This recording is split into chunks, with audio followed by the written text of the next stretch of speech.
ভিডিওতে আলোচনা করব ব্যর্থতার কথা মনে হলে কি আমল করব। ব্যর্থতা সম্বন্ধে কোরআন হাদিসে কি বলা হয়েছে এ বিষয়ে আজকের এই ভিডিওতে আলোচনা করব। আপনারা ধৈর্য ধরে পুরো ভিডিওটা দেখে যাবেন ইনশাআল্লাহ। প্রিয় দর্শক, শুরু করা যাক আজকের এই গুরুত্বপূর্ণ ভিডিও। মুমিন কখনো দুর্বল হয় না, আশাহত কিংবা নিরাশ হয় না। প্রকৃত মুমিন ব্যর্থতার জন্য হা হুতাশ করে না, বরং আল্লাহর উপর নিজেকে পরিপূর্ণ সমর্পণ ও আস্থা নিয়ে পূর্ণদমে সামনে এগিয়ে চলেন। কারণ মহান আল্লাহ তাআলাই মুমিনের দেহ, মন, ঈমান ও কর্মকে সব বিষয়ে শক্তিশালী হওয়ার তৌফিক দান করেন। কিন্তু যখন কোনো মুমিনের বিগত জীবনের হতাশা বা ব্যর্থতার কথা মনে হবে, তখন সে কি পড়বে, তখন সে কি করবে?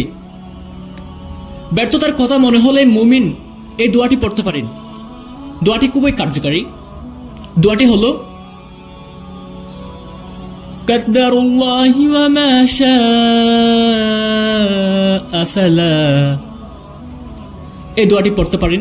এই দোয়াটি খুবই কার্যকারী। প্রিয় দর্শক, এই দোয়াটির অর্থ হচ্ছে আল্লাহর নির্ধারণ এবং আল্লাহ যা ইচ্ছা করেছেন তাই করেছেন।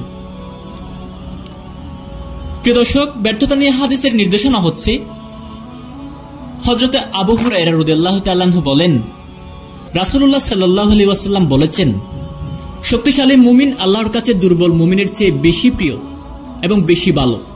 যদিও সকল মুমিনের মধ্যে ভালো রয়েছে, তোমার জন্য কল্যাণকর বিষয় অর্জনের জন্য তুমি একনিষ্ঠ আগ্রহ ও সুদৃঢ় ইচ্ছা নিয়ে চেষ্টা করবি এবং আল্লাহর কাছে সাহায্য প্রার্থনা করবি।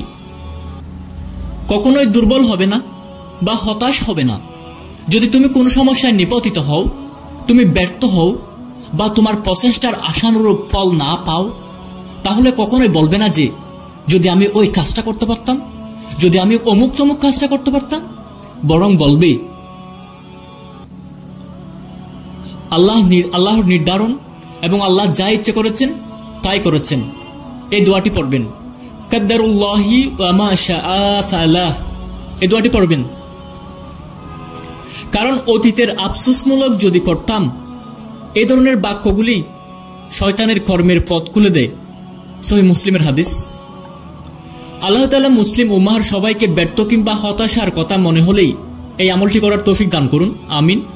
সবাইকে যেন আল্লাহ তাআলা সফল করেন, দুনিয়াবি প্রতিটি হালাল কাজে তাদেরকে যেন সফলতা দান করেন, আমিন। আজকের মতো বিদায় নিলাম। খুদা হাফেজ। আসসালামু আলাইকুম।